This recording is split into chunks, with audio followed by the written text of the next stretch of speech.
Il faut me marier, mais avec qui?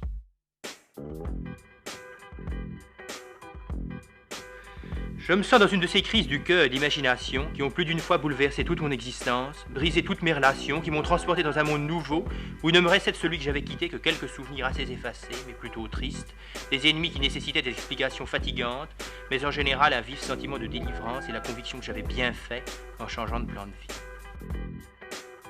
Il ne faut pas agir légèrement toutefois. J'ai 35 ans passés, je ne suis plus riche d'avenir. La jeunesse n'est plus là pour excuser des inconséquences, et surtout je n'ai plus en moi cette force défensive et cet amour de moi-même qui m'aidait à me justifier et à me faire connaître. Mon sang circule aujourd'hui avec assez de vivacité, mais assez d'insouciance sur mon sort, beaucoup de défiance des autres, ont rendu un découragement plus apathique que douloureux l'état habituel de mon âme. La peur de l'ennui est mon impulsion dominante, et mon grand danger en changeant de situation, c'est précisément l'ennui. La situation actuelle est évidemment fausse, mais elle a ses côtés brillants. Si je supporte tous les inconvénients d'une liaison qui m'entraîne au milieu des orages, où je ne remplis qu'un rôle secondaire, j'y trouve plus de liens apparents que je ne pourrais en trouver ailleurs. Le très grand mouvement du monde m'emporte sans que je sois obligé de rien faire pour cela. Je puis me jeter en arrière sans cesser d'aller en avant, et je suis au moins dispensé de ramer. Que je rompe ces liens, tout change. J'aurais bien de moins la peine de résister au tourbillon qui m'entraîne, la fatigue de me trouver englobé dans une célébrité autre que celle qui me convient, la solidarité de beaucoup d'imprudence et de cette espèce de défaveur dont une femme célèbre s'entoure et qui retombe sur son amant. Cependant, voyons l'avenir. Depuis longtemps, je n'ai plus d'amour pour Germaine. Une grande mobilité de caractère m'aide à suppléer à l'amour sans mauvaise foi. De grands rapports d'esprit nous rapprochaient l'un de l'autre, mais cela peut-il durer? Mon cœur, mon imagination et surtout mes sens ont besoin d'amour. J'ai besoin d'un être que je protège, qui me suive, que je tienne dans mes bras, dont le bonheur soit aisé à faire, dont l'existence inoffensive se plie sans effort à la mienne. J'ai besoin d'une femme, en un mot, presque inaperçue, sinon pour mes affections domestiques, et qui soit une partie douce, intime et légère de ma vie. Mais cette femme, où la trouver? La médiocrité ne garantit rien de tout cela, l'esprit menace du contraire. Continuons pourtant l'examen.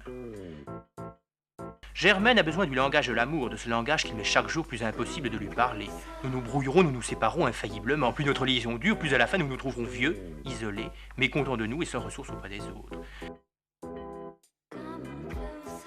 Ces choses qui rendraient toute liaison pénible le sont doublement dans notre carrière respective. Les mêmes opinions nous dominent, mais comme ces opinions sont placées sur deux caractères différents, nous nous nuisons au lieu de nous soutenir. Je puis me taire sous le despotisme, mais je ne veux pas me réconcilier avec lui. Elle voudrait se réconcilier, mais elle ne peut se taire. D'ailleurs, je le répète, il me faut une femme que je tienne dans mes bras, qui marque chaque nuit par le plaisir, chaque jour par sa douceur. Si je veux conserver Germaine, il me faut prendre une maîtresse obscure et subalterne, que sa subalternité irritera, que l'éducation n'aura pas adouci, qui me fera rougir si on l'aperçoit, qui pèsera sur moi si je la cache. Tous ces inconvénients grandiront avec l'âge, et je serai dans 10 ans ou isolé, si j'ai réputé cet être inférieur et exigeant, ou si je l'ai conservé auprès de moi, dominé, trompé, malheureux. Je veux me marier, cela seul peut combiner avec les avantages que je désire le moins possible d'inconvénients. Marié subitement, je pourrai reconquérir l'amitié de Germaine, et il ne sera plus question de lien ni d'amour. Marié à Genève, j'y aurai un asile naturel. Mon mariage effacera le souvenir d'un divorce qui devrait me faire honneur, car j'y étais délicat, humain, généreux, mais qu'on peut facilement mal représenter. Peut-être m'en repentirai-je, mais suis-je heureux?